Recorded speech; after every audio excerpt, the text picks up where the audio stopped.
इतिहास की किताबों में कई पन्ने अनमोल कहानियों से खाली रह गए हैं। उन कहानियों में से एक है एक रानी की, जिसने अपनी मिट्टी के लिए जान की बाजी लगा दी, मगर इतिहास उसे भूल गया। आज हम जानेंगे एक ऐसे गुमनाम साम्राज्य और उसकी वीर रानी की गाथा, जिसके शौर्य की किरणें सदियों बाद भी कलिंग की हवाओं में जिंदा हैं। आप देखेंगे कैसे एक छोटी रियासत ने बड़े बड़े साम्राज्यों को चुनौती दी और कैसे उस रानी की दूरदृष्टि ने इतिहास की दिशा बदली। स्वागत है आप। हमारा देश भारत सिर्फ अपनी भव्यता के लिए ही नहीं, बल्कि उन अनगिनत अनसुनी कहानियों के लिए भी जाना जाता है, जो इतिहास के धूल भरे गलियारों में कहीं खो गई हैं। आज हम आपको एक ऐसी ही यात्रा पर ले चलेंगे, जहां हम कलिंग के भूले बिसरे अतीत को खंगालेंगे, उस भूमि की जिसे आज हम ओडिशा के नाम से जानते हैं। यह कहानी है वीरता की, स्वाभिमान की और एक ऐसी रानी की जिसका नाम हमारी स्मृतियों से मिटा दिया गया। कल्पना कीजिए, एक ऐसा राज्य जो अपनी पहचान और स्वतंत्रता के लिए बड़े से बड़े साम्राज्य के सामने अड़िग खड़ा रहा, और इसे नेतृत्व दे रही थी एक ऐसी महिला जिसके शौर्य की गाथाएं आज भी हवाओं में गूंजती हैं, पर हमारी स्मृतियों से मिटा दी गई। अधिकांश इतिहास उस तलवार की धार को याद रखता है जो जीतती है, लेकिन उस जिद को भूल जाता है जो हार कर भी अपने स्वाभिमान की लौ जलाए रखती है। रानी जयंती देवी की कहानी ऐसी ही एक जिद थी। 14वीं और 17वीं शताब्दी के बीच, जब भारत पर विभिन्न शक्तियों का वर्चस्व था, कलिंग का क्षेत्र लगातार आक्रमणकारियों के निशाने पर था। मुगलों से लेकर बंगाल के सुल्तानों तक हर कोई इस समृद्ध भूमि पर अपनी आंखें गड़ाए बैठा था। ऐसे ही उथल पुथल भरे दौर में कलिंग के एक छोटे से राज्य रत्नपुर में एक ऐसी चिंगारी भड़की जिसने पूरे इतिहास को अपनी लौ से रोशन कर दिया। रत्नपुर कलिंग का एक छोटा लेकिन रणनीतिक रूप से महत्वपूर्ण राज्य था, जो अपनी भौगोलिक स्थिति के कारण आक्रमणकारियों के लिए एक चुनौती बना हुआ था। यह सिर्फ एक युद्ध की कहानी नहीं, यह उस दृढ़ इच्छा शक्ति की कहानी है जो एक छोटी सी रियासत को सदियों तक हमलावरों के सामने झुकने नहीं देती। और इन सब की धुरी थी रानी जयंती देवी, जिनका जन्म 1585 में एक योद्धा परिवार में हुआ था। रानी जयंती देवी के बचपन से ही उनमें असाधारण नेतृत्व क्षमता और दूरदृष्टि के लक्षण दिखाई देने लगे थे। उन्होंने केवल राजनैतिक शिक्षा ही नहीं ली, बल्कि युद्ध कला, घुड़सवारी और शस्त्र विद्या में भी महारत हासिल की। उनके गुरुओं ने भी उनके तेज बुद्धि और साहस को पहचाना। रत्नपुर के लोगों को एहसास था कि उनकी राजकुमारी केवल नाम की नहीं, बल्कि कर्मों से भी एक सच्ची शासिका बनेगी। किशोरावस्था में ही रानी जयंती देवी ने अपने पिता के साथ कई अभियानों में हिस्सा लिया।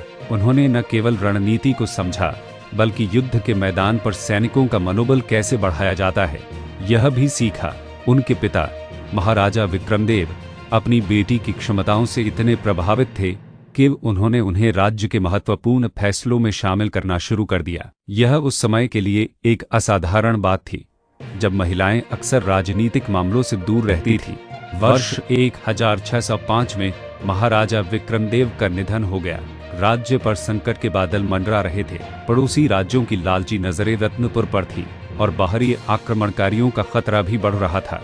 ऐसे समय में केवल 20 वर्ष की आयु में जयंती देवी ने राजपाट संभाला। उनका राज्याभिषेक एक नए युग की शुरुआत था, एक ऐसा युग जिसमें एक महिला ने न केवल राज्य का नेतृत्व किया, बल्कि उसे अभूतपूर्व ऊंचाइयों पर भी ले गई। रानी जयंती देवी का शासनकाल चुनौतियों से भरा था। उन्होंने सबसे पहले राज्य की अर्थव्यवस्था को मजबूत करने पर ध्यान दिया। उन्होंने कृषि में सुधार किया, व्यापार मार्गों को सुरक्षित किया और स्थानीय कारीगरों को प्रोत्साहित किया। उनके इन कदमों से रत्नपुर एक समृद्ध और आत्मनिर्भर राज्य बन गया। उन्होंने अपनी प्रजा के लिए ऐसे कानून बनाए जो निष्पक्ष थे और सभी के हित में थे, जिससे लोग उनसे गहरा लगाव महसूस करने लगे। रानी ने एक शक्तिशाली सेना का भी गठन किया। उन्होंने न केवल अनुभवी योद्धाओं को शामिल किया, बल्कि अपनी सेना में महिलाओं को भी प्रशिक्षित किया। यह उनकी दूरदर्शिता का प्रमाण था। उनकी सेना केवल संख्या में नहीं, बल्कि रणनीति और अनुशासन में भी बेजोड़ थी। उन्होंने दुर्गों की मरम्मत करवाई और नए किले बनवाए, जिससे रत्नपुर की सुरक्षा और मजबूत हो गई। रानी जयंती देवी की एक और खासियत थी उनकी खुफिया प्रणाली। उनके गुप्तचर आसपास के सभी राज्यों और संभावित दुश्मनों की हर चाल पर नजर रखते थे। उन्हें पहले ही पता चल जाता था कि कहाँ क्या योजना बन रही है, जिससे वह समय रहते अपनी सुरक्षात्मक रणनीतियों को तैयार कर लेती थी। यह उनकी युद्ध नीति का एक महत्वपूर्ण हिस्सा था, जिसने उन्हें कई बार अप्रत्याशित हमलों से बचाया। उनके शासनकाल में रत्नपुर के लोग शांति और समृद्धि का अनुभव कर रहे थे। रानी जयंती देवी सिर्फ एक शासिका नहीं थी, बल्कि एक माँ, एक संरक्षक और एक प्रेरणा थी। उनकी न्यायप्रियता और लोगों के प्रति उनके प्रेम ने उन्हें अपनी प्रजा का दिल जीतने में मदद की। वे खुद अक्सर भेष बदलकर प्रजा के बीच जाती थी ताकि उनकी समस्याओं को सीधे समझ सकें। लेकिन यह शांति लंबे समय तक नहीं टिकनी थी। 1610 के दशक में उत्तर से मुगलों का विस्तार दक्षिण की ओर बढ़ रहा था। ओडिशा के कई छोटे राज्य पहले ही मुगलों की अधीनता स्वीकार कर चुके थे। रत्नपुर अभी भी अपनी स्वतंत्रता का प्रतीक बना हुआ था, जो मुगलों की आंखों में खटक रहा था। एक बड़े मुगल सरदार, जिसका नाम अबुल फजल के समकालीन ग्रंथों में मीर बख्श मिलता है, ने रत्नपुर पर आक्रमण की योजना बनाई। रानी जयंती देवी को अपनी खुफिया प्रणाली से इस खतरे की खबर पहले ही मिल चुकी थी। उन्होंने तुरंत अपनी सेना को तैयार किया और सभी पड़ोसी राज्यों से मदद मांगी, लेकिन डर के मारे अधिकांश राज्यों ने मुगलों का सामना करने से इनकार कर दिया। रानी अकेली पड़ गई, लेकिन उनका मनोबल नहीं टूटा। उन्होंने अपनी रणनीति बनाई और अपनी छोटी सी सेना को दुश्मन का सामना करने के लिए तैयार किया। पहला टकराव रत्नपुर की सीमाओं पर एक पहाड़ी दर्रे में हुआ। रानी जयंती देवी ने अपनी सेना को छोटी टुकड़ियों में बांटकर दर्रे में छिपा दिया था। जब मुगल सेना ने दर्रे में प्रवेश किया तो रानी के सैनिकों ने उन पर अचानक हमला बोल दिया। यह छापामार युद्ध की एक शानदार मिसाल थी। मुगलों को भारी नुकसान हुआ और वे पीछे हटने पर मजबूर हो गए। यह रानी की पहली बड़ी जीत थी। इस जीत ने रानी जयंती देवी का नाम पूरे कलिंग क्षेत्र में फैला दिया। लोगों ने उन्हें कलिंग की दुर्गा कहना शुरू कर दिया। उनकी वीरता और रणनीतिक कौशल की कहानियां लोक कथाओं का हिस्सा बनने लगी। मुगल सरदार मीर बख्श इस हार से बौखला गया। उसने प्रतिशोध लेने की ठान ली और एक बड़ी सुसज्जित सेना के साथ फिर से रत्नपुर की ओर कूच किया। इस बार रानी ने सीधे मुकाबले के बजाय जलाओ और भागो स्कॉच्ड अर्थ की नीति अपनाई। उन्होंने अपनी प्रजा को सुरक्षित स्थानों पर पहुंचाया और खेतों को जला दिया ताकि हमलावरों को रसद न मिल सके। उन्होंने अपनी सेना को छोटे छोटे दस्तों में बांटा और मुगलों के आपूर्ति मार्गों पर लगातार हमले किए, जिससे उनकी सेना कमजोर होती गई। एक रात रानी जयंती देवी ने खुद कुछ चुने हुए सैनिकों के साथ मुगल छावनी पर हमला किया।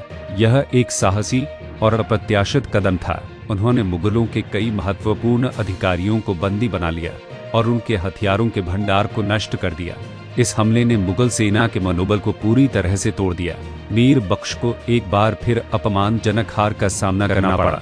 इन लगातार जीतों से रानी जयंती देवी की ख्याति दूर दूर तक फैल गई। अन्य छोटे राज्यों में जो पहले मुगलों के आगे झुक गए थे, अब रानी से प्रेरणा लेने लगे। कुछ ने तो गुप्त रूप से उन्हें समर्थन देना भी शुरू कर दिया। रत्नपुर सिर्फ एक राज्य नहीं, बल्कि स्वतंत्रता और प्रतिरोध का प्रतीक बन गया था। यह सब रानी के अद्वितीय नेतृत्व और अदम्य साहस का परिणाम था। हालांकि मुगलों की शक्ति अपरिमित थी। सम्राट जहांगीर ने व्यक्तिगत रूप से रत्नपुर की समस्या पर ध्यान दिया। उसने एक और भी बड़ी सेना भेजी, जिसका नेतृत्व एक अनुभवी और क्रूर सेनापति जुल्फिकार खान कर रहा था। जुल्फिकार खान ने कसम खाई थी कि वह रत्नपुर को पूरी तरह से नष्ट कर देगा और रानी को बंदी बनाएगा।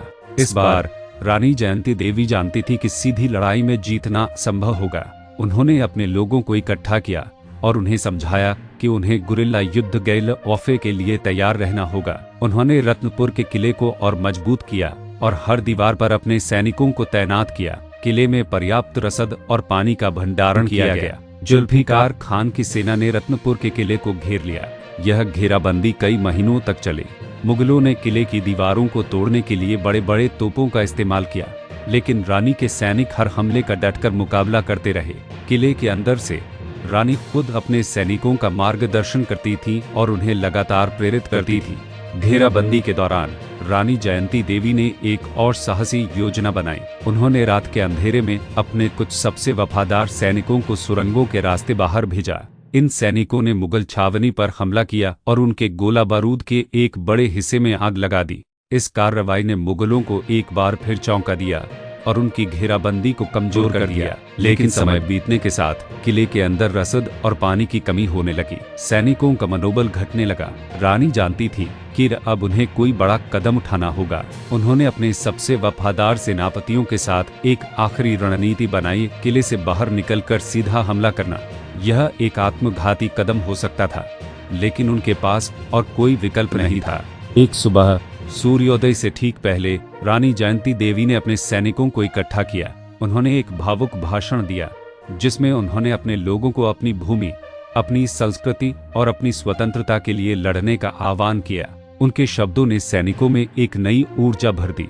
उन्होंने अपने अंतिम युद्ध के लिए जयकारे लगाए। किले के द्वार खोले गए और रानी जयंती देवी ने अपनी सेना का नेतृत्व करते हुए मुगलों पर अंतिम हमला किया। यह एक भीषण और रक्तरंजित युद्ध था। रानी खुद आगे बढ़कर लड़ रही थी। उनकी तलवार बिजली की तरह चमक रही थी। उन्होंने कई मुगल सैनिकों को मौत के घाट उतारा और जुल्फिकार खान की सेना में खलबली मचा दी। हालांकि मुगलों की संख्या रानी की सेना से कहीं अधिक थी। धीरे धीरे रानी के सैनिक कम होते गए। रानी जयंती देवी अपने अंतिम क्षणों तक लड़ती रही।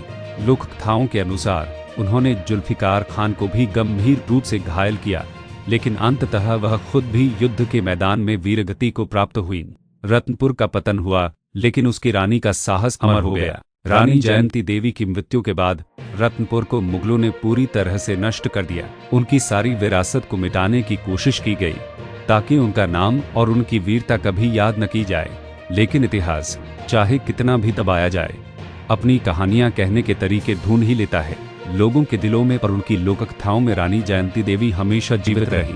आज भी ओडिशा के कुछ दूर दराज के इलाकों में बुजुर्ग लोग रानी जयंती देवी की कहानियां सुनाते हैं। वे उन्हें एक देवी के रूप में पूजते हैं जिन्होंने अपनी भूमि और अपने लोगों की रक्षा के लिए अपना सब कुछ न्यौछावर कर दिया। उनकी कहानियां अक्सर गीतों और लोक नृत्यों के माध्यम से पीढ़ियों तक पहुंचाई जाती हैं। ये सिर्फ कहानियां नहीं, बल्कि एक संस्कृति की जीवंत स्मृति हैं। स्थानीय इतिहासकारों और पुरातत्वविदों ने रानी जयंती देवी के अस्तित्व के प्रमाण खोजने का प्रयास किया है। कुछ प्राचीन अभिलेखों और स्थानीय मंदिरों में मिले शिलालेखों में रत्नपुर नामक एक शक्तिशाली राज्य और उसकी एक वीर शासिका का स्पष्ट उल्लेख मिलता है। ये संकेत रानी जयंती देवी की कहानी को और भी विश्वसनीय बनाते हैं। इन कहानियों में रानी जयंती देवी को केवल एक योद्धा के रूप में ही नहीं, बल्कि एक कुशल प्रशासक और अपनी प्रजा की सच्ची हितैषी के रूप में भी दर्शाया गया है। वे बताती हैं कि कैसे रानी ने न्याय और धर्म के सिद्धांतों पर आधारित एक राज्य का निर्माण किया, जहां हर व्यक्ति को समान अधिकार प्राप्त थे। उनकी दूरदर्शिता ने रत्नपुर को एक आदर्श राज्य बना दिया था। रानी ने अपने राज्य में शिक्षा और कला को भी बहुत प्रोत्साहन दिया। उनके दरबार में विद्वान, कवि और कलाकार सम्मानित थे। रत्नपुर अपनी सुंदर मूर्तियों, चित्रों और वास्तुकला के लिए जाना जाता था। रानी खुद भी कला की बहुत बड़ी पारखी थी और उन्होंने कई मंदिरों और सार्वजनिक भवनों का निर्माण करवाया था। उनकी कहानी हमें यह भी सिखाती है कि नेतृत्व केवल शक्ति और बल के बारे में नहीं होता, बल्कि यह दृढ़ संकल्प, बुद्धि और अपने लोगों के प्रति प्रेम के बारे में भी होता है।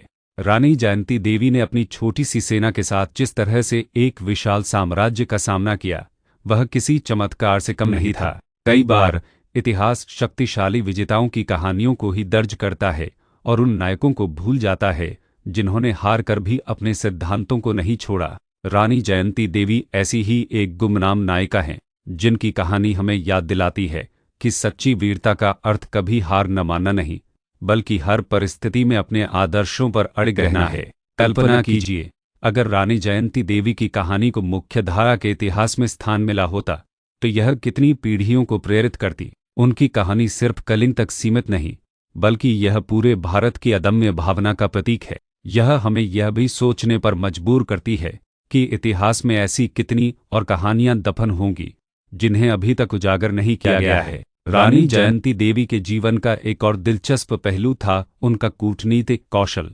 उन्होंने अपने पड़ोसी राज्यों के साथ ऐसे मैत्रीपूर्ण संबंध स्थापित किए थे जो अक्सर छोटे राज्यों के बीच नहीं मिलते थे। हालांकि मुगलों के डर के कारण वे खुलकर उनकी मदद नहीं कर पाए, पर गुप्त रूप से उन्होंने रानी को सूचना और अन्य सहायता प्रदान की। उनके शासनकाल में रत्नपुर के लोग पूरी तरह से स्वतंत्र और आत्मनिर्भर थे। वे अपनी भाषा, अपनी संस्कृति और अपने रीति रिवाजों का पालन बिना किसी डर के कर सकते थे। रानी ने यह सुनिश्चित किया कि किसी भी बाहरी शक्ति का उनके जीवन पर प्रभाव न पड़े। यही कारण था कि लोग उनसे इतना प्यार करते थे और उनके लिए लड़ने को तैयार थे। रानी जयंती देवी की कहानी हमें यह भी याद दिलाती है कि इतिहास केवल बड़े साम्राज्यों और राजाओं का नहीं होता, बल्कि यह उन आम लोगों का भी होता है जिन्होंने अपनी पहचान और अस्तित्व के लिए संघर्ष किया। रत्नपुर के लोगों ने अपनी रानी के साथ मिलकर जिस बहादुरी से संघर्ष किया, वह उनके गहरे देशभक्ति और वफादारी का प्रमाण है। आज जब हम आधुनिक युग में जी रहे हैं, तब भी रानी जयंती देवी की कहानी हमें कई सबक सिखाती है। यह हमें सिखाती है कि कैसे विपरीत परिस्थितियों में भी साहस और दृढ़ संकल्प से लड़ा जा सकता है। यह हमें यह भी बताती है कि अपनी जड़ों और अपनी संस्कृति का सम्मान करना कितना महत्वपूर्ण है। कलिंग की मिट्टी में आज भी उनकी वीरता की खुशबू महसूस की जा सकती है। जब आप ओडिशा के प्राचीन मंदिरों और खंडहरों को देखते हैं, तो कल्पना कीजिए कि इन्हीं गलियारों से कभी एक वीर रानी अपनी सेना के साथ गुजरा करती थी, अपनी मातृभूमि की रक्षा के लिए तत्पर। उनकी कहानी सिर्फ युद्ध की नहीं, बल्कि प्रेम की भी है, अपनी भूमि से, अपनी प्रजा से। रानी जयंती देवी ने अपने राज्य को केवल एक भूभाग नहीं, बल्कि अपने परिवार का एक अभिन्न अंग माना, और इसी प्रेम ने उन्हें लड़ने की अदम्य शक्ति दी। आज के दौर में जब हम महिला सशक्तिकरण की बात करते हैं, तब रानी जयंती देवी जैसी महिलाएं हमें प्रेरणा देती हैं। उन्होंने उस समय में नेतृत्व संभाला जब समाज में महिलाओं की भूमिका अक्सर सीमित मानी जाती थी। उन्होंने साबित किया कि क्षमता का लिंग से कोई संबंध नहीं होता। उनके जीवन से हमें यह भी सीखने को मिलता है कि छोटे से छोटे प्रयास भी बड़े बदलाव ला सकते हैं। रत्नपुर भले ही एक छोटा राज्य था, लेकिन रानी जयंती देवी के नेतृत्व में इसने एक विशाल साम्राज्य को कई बार चुनौती दी, जो अपने आप में एक बड़ी उपलब्धि थी। कुछ शोधकर्ता यह भी मानते हैं कि रानी जयंती देवी की कहानी ने बाद में ओडिशा के अन्य स्थानीय प्रतिरोध आंदोलनों को भी प्रेरित किया। उनकी वीरता की कहानियां मौखिक रूप से एक पीढ़ी से दूसरी पीढ़ी तक पहुंचती रही, जिससे लोगों में अपनी स्वतंत्रता के प्रति चेतना बनी रही। क्या यह संभव है कि रानी जयंती देवी ने रानी दुर्गावती या चांद बीबी जैसी अन्य भारतीय वीरांगनाओं से प्रेरणा ली हो? या शायद उनकी कहानी उन सभी गुमनाम रानियों के संघर्ष का प्रतीक है, जिन्होंने अपने अपने क्षेत्रों में अपनी मिट्टी की रक्षा की, पर इतिहास में उन्हें वो स्थान नहीं मिला जिसके वे हकदार थे। आज भी ओडिशा के लोक साहित्य में रानी जयंती देवी के बारे में कई गीत और कविताएं मिलती हैं। ये गीत उनकी बहादुरी, उनकी बुद्धिमत्ता और उनके बलिदान का वर्णन करते हैं। ये एक प्रकार से उस मौखिक इतिहास का हिस्सा है जो कभी पुस्तकों में दर्ज नहीं हुआ। हमारा उद्देश्य केवल इतिहास के पन्नों को पलटना नहीं है, बल्कि उन आवाज़ों को सुनना भी है जो सदियों से खामोश कर दी गई हैं। रानी जयंती देवी की कहानी हमें उन गुमनाम नायकों को याद करने का अवसर देती है, जिन्होंने अपनी पहचान बनाने के लिए नहीं, बल्कि अपने देश के लिए संघर्ष किया। यह एक दुखद विडंबना है कि हमारे इतिहास में ऐसे कई नायक हैं जिनके कारनामों को भुला दिया गया है। रानी जयंती देवी जैसी शख्सियतें हमें याद दिलाती हैं कि इतिहास केवल जीत और हार का लेखा जोखा नहीं, बल्कि यह मानवीय साहस, बलिदान और अनगिनत संघर्षों की गाथा भी है। उनके राज्य रत्नपुर के खंडहर आज भी कलिंग की भूमि में कहीं न कहीं दबे होंगे, जो उस भव्य अतीत की कहानियां कह रहे होंगे। अगर उन खंडहरों को खोजा जाए, तो शायद रानी जयंती देवी के जीवन और संघर्ष के और भी प्रमाण मिल सके। रानी जयंती देवी की कहानी हमें यह भी सिखाती है कि कैसे प्रकृति और भौगोलिक परिस्थितियों का उपयोग युद्ध में किया जा सकता है। उन्होंने कलिंग के घने जंगलों, पहाड़ी दर्रों और नदियों का इस्तेमाल अपनी सुरक्षा और दुश्मन पर हमला करने के लिए किया। उनकी सबसे बड़ी विरासत उनकी अदम्य भावना थी, जो हार मानने से इनकार करती थी। उन्होंने अपने अंतिम सांस तक संघर्ष किया, न केवल अपने राज्य के लिए, बल्कि उस स्वतंत्रता के विचार के लिए जो हर मनुष्य का जन्मसिद्ध अधिकार है। यह कहानी सिर्फ एक महिला की नहीं, बल्कि एक पूरे समुदाय की कहानी है, जिसने अपने जीवन को दांव पर लगाकर अपनी संस्कृति और अपने अस्तित्व की रक्षा की। यह कहानी हमें अपनी जड़ों से जुड़ने और अपने इतिहास पर गर्व करने के लिए प्रेरित करती है। रानी जयंती देवी का नाम शायद इतिहास की मुख्य धारा में दर्ज न हो, लेकिन उनका प्रभाव आज भी ओडिशा के लोगों के दिलों में जीवित है। वे एक प्रेरणा हैं, एक प्रतीक हैं, उन सभी गुमनाम नायकों के लिए जिन्होंने कभी हार नहीं मानी। उनके बारे में कई लोकगीतों में वर्णित है कि वह युद्ध के मैदान में देवी चंडी का अवतार प्रतीत होती थी। उनकी उपस्थिति मात्र से ही सैनिकों में उत्साह भर जाता था और शत्रु भयभीत हो जाते थे। यह उनके व्यक्तित्व के प्रभाव का प्रमाण है। उनकी कहानी हमें यह भी बताती है कि असली शक्ति हथियारों या संख्या में नहीं होती, बल्कि यह दृढ़ इच्छा शक्ति, बुद्धिमत्ता और अपने लक्ष्य के प्रति समर्पण में होती है। रानी जयंती देवी ने इन सभी गुणों का प्रदर्शन किया। आज जब हम उन प्राचीन खंडहरों के पास से गुजरते हैं, या स्थानीय लोगों से बात करते हैं तो अक्सर रानी जयंती देवी का नाम सुनने को मिलता है। उनकी गाथाएं हमें याद दिलाती हैं कि इतिहास सिर्फ पन्नों में नहीं बल्कि लोगों की स्मृतियों में भी जीवित रहता है।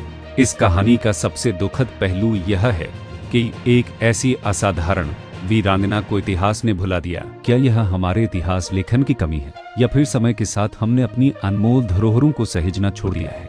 मगर कहानी यहीं खत्म नहीं होती। रानी जयंती देवी का बलिदान केवल एक अध्याय का अंत नहीं था बल्कि यह उनके लोगों के लिए एक अमर प्रेरणा बन गया। प्रश्न यह है कि कैसे इतना शौर्य, इतना बलिदान इतिहास के पन्नों से गायब हो गया? क्या हम उन कहानियों को फिर से ढूंढ निकालेंगे? आज भी उस मिट्टी में उनके संघर्ष की गूंज सुनाई देती है। लोक कथाओं और गीतों में उनकी यादें जिंदा हैं। क्या हम उन कहानियों को फिर से ढूंढ निकालेंगे या उन्हें हमेशा के लिए गुमनाम रहने देंगे? यह हमारे ऊपर है कि हम अपने इतिहास के उन अनमोल मोतियों को कैसे संभालते हैं। उम्मीद है आपको रानी जयंती देवी की यह अनसुनी गाथा पसंद आई होगी। ऐसी ही और अनसुनी कहानियों के लिए संस्कृति चित्र चैनल को लाइक करें, साझा करें और सब्सक्राइब करना न भूलें। हमारी प्लेलिस्ट देखें और भारत के इतिहास के गुमनाम नायकों से मिलें। आपकी प्रतिक्रियाएं हमें और ऐसी कहानियां लाने के लिए प्रेरित करती हैं। फिर मिलेंगे।